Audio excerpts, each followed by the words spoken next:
Дискуссии по пенсионному законодательству идут на различных площадках по всей стране. Свои мнения высказывают депутаты, чиновники, общественники и простые жители.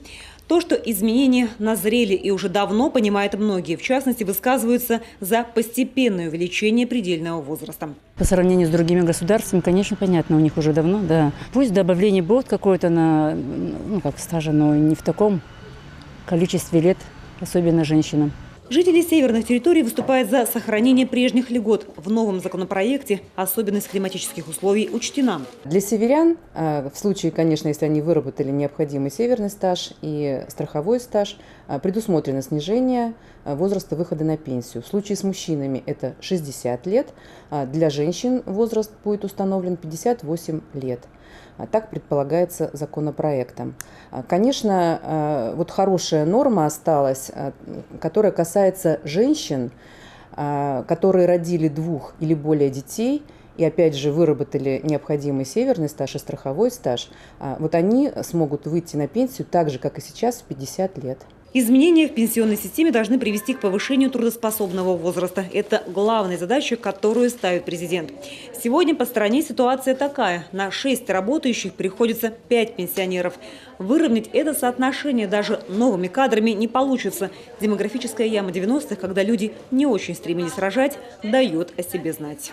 Я считаю, что если человек он хочет работать, он будет работать, пока он сможет работать. То есть как такового, что он в 50 вышел лет и все, на нем крест поставили, я считаю, что это, конечно, ненормально, потому что все-таки человек 50 лет, он еще и может и хорошо, и долго, и качественно работать. На днях ЦИК рассмотрел заявление инициативной группы, которая даже предложила вынести вопрос на референдум. Активисты предложили народным голосованием и при помощи большинства поставить точку в вопросе. В официальном ведомстве вроде даже согласились, что постановка вопроса по животрепещущей теме имеет право на жизнь. Но насколько корректна предложенная формулировка?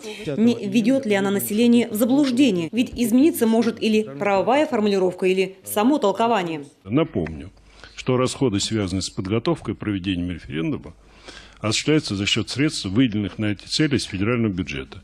Если кого-то интересует, какие суммы будут выделены, это не 1, не 2, не 5 и не 8 миллиардов рублей.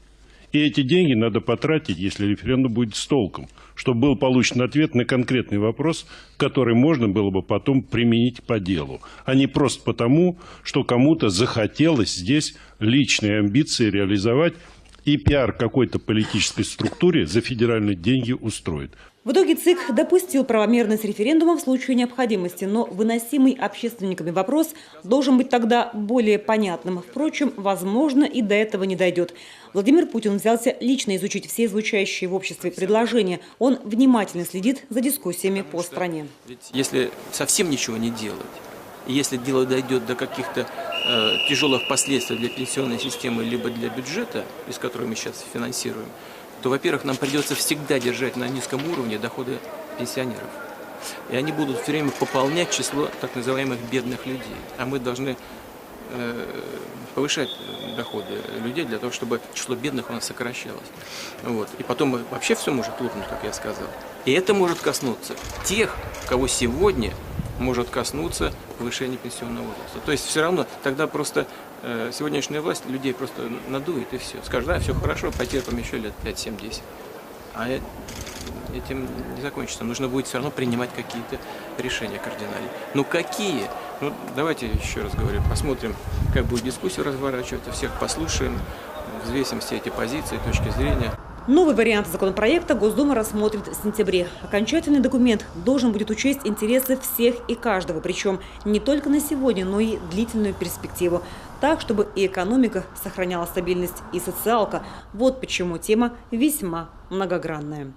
Татьяна Супряткина, Олег Жуковский, телеканал Юрган.